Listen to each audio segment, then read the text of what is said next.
hi. Hi. Hi. How are you? I'm good. How are you? I'm good. Busy as usual. Busy. Little bees we are here. We are. We're getting ready to travel. Where are you going?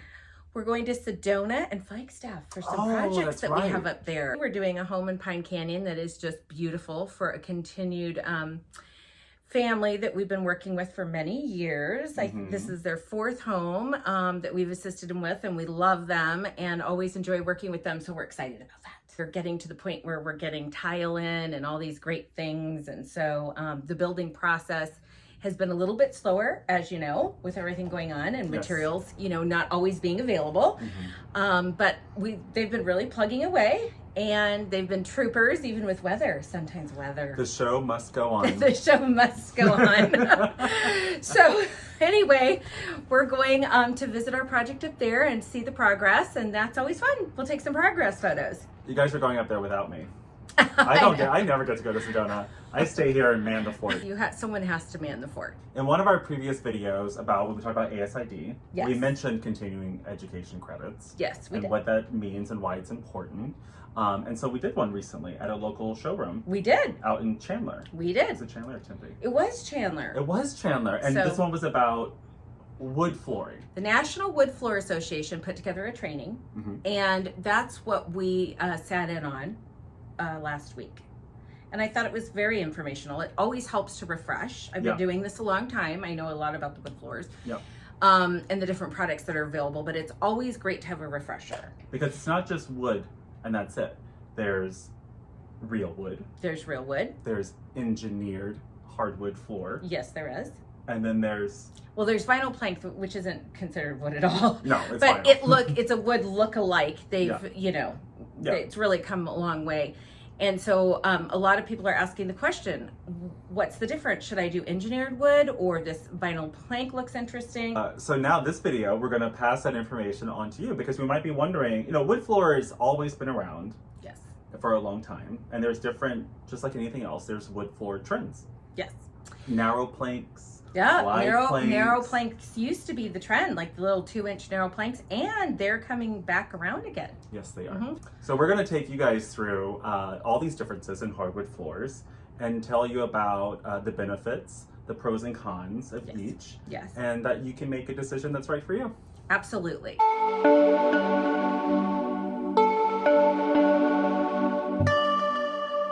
We actually have something exciting. We're going to do for the first time a two-parter video series where we talk about this thing called wood flooring.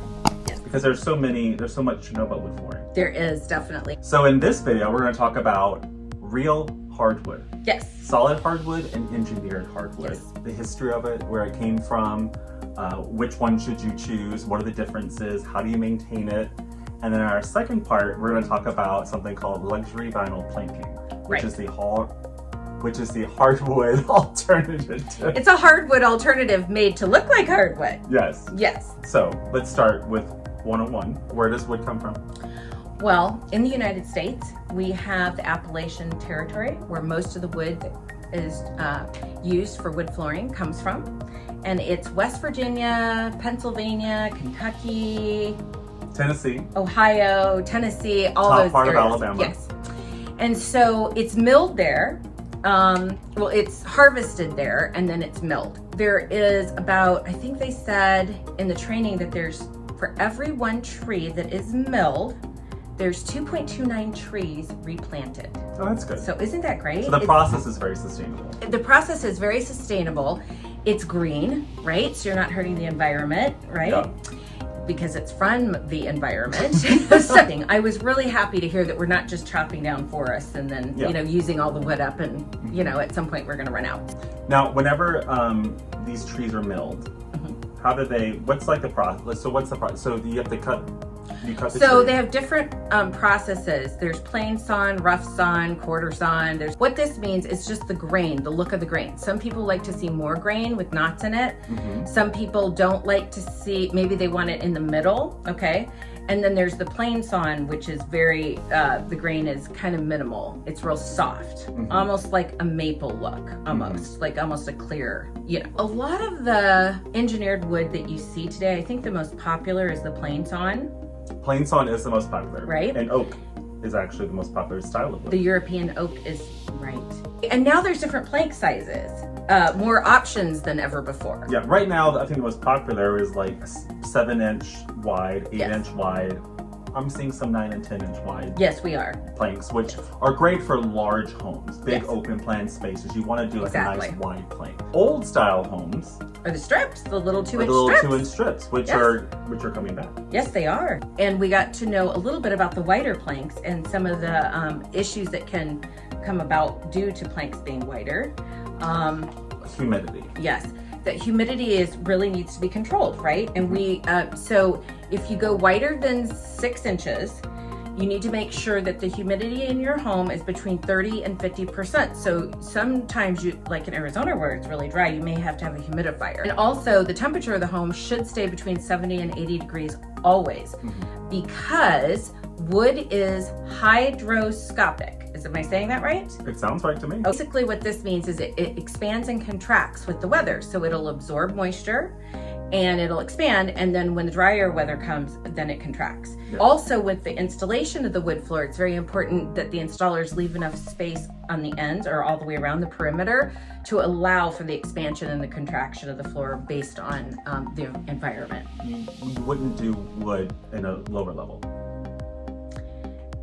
You would not do wood in a basement. Right. Right. You mean basement, like unfinished basement? Yes. Well, even a basement that's finished. Yeah, so like a lower level. It's more susceptible to moisture. Yeah. Okay. Yep. So below before ground level. Below ground level. They actually put the planks down individually, one by one.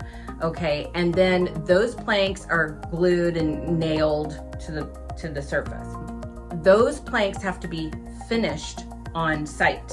So once the planks are down, whatever finish stain you want, all that wood needs to be sanded, prepped, stained, and sealed on site. And it's a beautiful process, but it's a rigorous process, and it's costly. And it doesn't sound like you want to be living in a home while that's absolutely not. So then engineered wood offers a nice option. It already comes pre-stained, right? And the planks are cut to, the size 48-inch or 60-inch, whatever option you've selected. And it's a lock and click system most of the time, like tongue and groove. And so it's easier to install. It's quite a bit less labor because it's not stained on site. It doesn't need to be sanded, and it doesn't need to be sealed. It comes that way. It's a wonderful option. And again, because of its popularity, the cost of this wood floor has come down in price quite a bit. There's a lot of options. And some people say, well, I don't want a wood floor that looks fake. If you have not seen engineered wood floor samples recently, I encourage you to go somewhere, a wood floor showroom nearby, or contact your designer and go to a wholesale warehouse, and you will be amazed at the different types of finishes, looks, sizes that are available in engineered wood floor. So with engineered wood, it also comes sort of like real wood flooring is just solid wood. All the way through the planks. All the way through the planks. Engineered wood has layers to it. Yes, it does. It has a plywood base, and the thicknesses vary depending on what you select. And then it has a thin veneer layer of solid wood on top of it that is stained and sealed. It's pre-done at the factory. So why would you select an engineered wood floor over a solid wood floor? Well, a solid wood floor requires, again, it being laid, right? And it has to be finished on site, so it needs to be sanded, then it needs to be finished, then it needs to be sealed, so it's very labor intensive. So the cost of putting a solid wood floor in your home is double the price of what some of the engineered wood floor options are. And you can refinish a solid wood floor. There you go. Refinishing and refurbishing. Yes. Those are two different things. Yes. So can you talk about that? So refinishing it is just sanding it and taking the stain off and reapplying a stain. And that can be done over and over and over again with solid wood floors. Yes. Refurbishing with an engineered floor, you may not be able to refinish it by sanding it. Some you can, depends on the initial wear layer. So with solid wood floor, yes, because it is solid wood, you can refinish it. Refinishing is the sanding of the wood. And restaining. Sanding and restaining. Sealing. And you can do that many, many times. Yes, you can. You cannot do that many, many times with engineered wood because the wood layer is very thin. Yes. So with engineered wood, you have to refurbish it. Yes. And what is refurbishing? Using oil that is recommended by the manufacturers. Yeah. To treat the wood floor and to keep the wood floor healthy. Yes. And it actually will bring back the life of the floor if yes. it's worn, especially in the traffic areas. Scratches can happen. Where animals maybe go up and down hallways. Right. Yes. And some of these oils from the manufacturer can actually... I mean, it just really brings all the colors back to life in the floor. And it hides the scratches. And it hides the scratches and it helps seal it. Yeah. Refurbishing you can do once a year. Yes, once a year. It's really good to treat your floors once a year with an oil. Healthy, yeah. Yes. Mm-hmm. If the wood that you've put in your home will allow you to do that. Okay, right. So some people think, oh, I can put Pledge down on my floor. Oh, absolutely not. You cannot use Pledge. No offense to the Pledge manufacturing company, but no. You cannot do that on your wood floor. Do not use vinegar and water to clean your wood floor. That's another thing. You can't do that. Do not use a steam mop to clean your wood floor. No. There's particular products that are special to clean wood floors, and you should stick with those because it will not strip the finish off the floor and it will not dry your flooring out. So that's really important too. Yeah, and these are recommended by your manufacturer. Yes, so very important. The history of wood is hardwood is long. Look, it dates back to the 16th century. I mean, since people started having houses and just rough planks, right? Like think of 16th century Europe, rough planks on the floor, and then also all different levels and thicknesses. Right, just cut the tree, put the plank down. Fast forward to the early 20th century, early 1900s. The early 1900s. Yes, early 1900s was when wood flooring became popular, and also they were able to start leveling all of the wood floor planks. Thanks to a technique called tongue and groove. Yes. Now, tongue and groove is what? What is tongue and groove? Tongue and groove is like, it's like a little jigsaw puzzle. Yeah, exactly. Tongue and groove is like a jigsaw puzzle where one piece fits and locks in with another piece. It's like a tongue and a groove. It goes click. Yes. Yeah. It really stabilized the floors, helped stabilize the floors, but give also a more polished look. But also when they were manufacturing the wood for flooring, they were able to level it, so it wasn't all different levels. Right. And that really came about in the early 19th century. So hardwood floors became more polished. Lots of people like to use them, and this was pretty popular until like the 1920s when something called linoleum was introduced. It's really much easier to install, less expensive, and much more popular because it comes in designs and whatnot. And then after that, with polyurethane was invented. Yes, with the onset of polyurethane, people no longer had to wax their hardwood floors. And that was very labor intensive to have to strip your floors, wax your floors. So polyurethane gave a more sustainable finish on the floor that didn't need as much attention as far as refinishing and applying new finishes all the time. Right. So then, the wood floors became popular again, right? Until, dun dun dun, after the war, carpet. High carpets. Manufacturers figured out a way to produce carpeting so that it was less expensive. So in the 1980s, wood floors became popular again after the whole carpet craze.